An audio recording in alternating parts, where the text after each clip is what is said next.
మొన్ననే ఎమ్మెల్యే ఎలక్షన్స్‌లో విపరీతమైన డబ్బు ప్రవాహంగా మారింది. అంత ఖర్చు పెట్టి కొంతమంది గెలవడం, కొంతమంది ఓడిపోవడం చూసాం.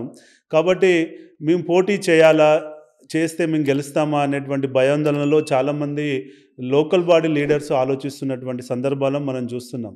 సో, అలాంటి వాళ్ళకి మీరు ఎలాంటి దిశానిర్దేశం చేయాలనుకుంటున్నారు? రాజకీయాల్లో నా ఉద్దేశం ఏందంటే మెయిన్‌గా యువకుల పాత్ర ఉండాల్సిందే.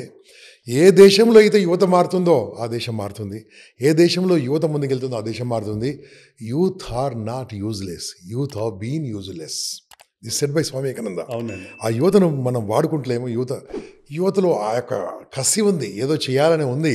కానీ వాళ్ళకి దారి దొరకట్లేదు. ఇంతవరకు ఇటువంటి ఒక రాజకీయ శిక్షణ అనేది లేదు. మనం ఈరోజు ఈ పాడ్‌కాస్ట్ ద్వారా కొంతమందికి ఎవరికైతే ఇంట్రెస్ట్ ఉందో అటువంటి వాళ్ళకు ఇంట్రెస్ట్ పుట్టి ముందుకెళ్ళే విధంగా నా 32 ఏళ్ళ అనుభవం, మాట్లాడుతున్న అనుభవం కావచ్చు, అన్ని రాజకీయ పార్టీలకు ట్రైనింగ్ ఇచ్చాను. ఓ 2, 3 తప్ప అన్ని పార్టీలకు ట్రైనింగ్ ఇచ్చాను. ఎంతోమంది వార్డు మెంబర్లు గెలిచారు, ఎమ్మెల్యే గెలిచారు, ఎంపీలు గెలిచారు. మీకు కూడా తెలుసు ఎంతమంది ఉన్నారు. కాబట్టి ఆ అనుభవం అందరికి పంచుకునే విధంగా ఒక మంచి 4 చెప్తే ఎంతోమంది పైకి వస్తారనే ఉద్దేశంతో మనం ముందుకెళ్దాం.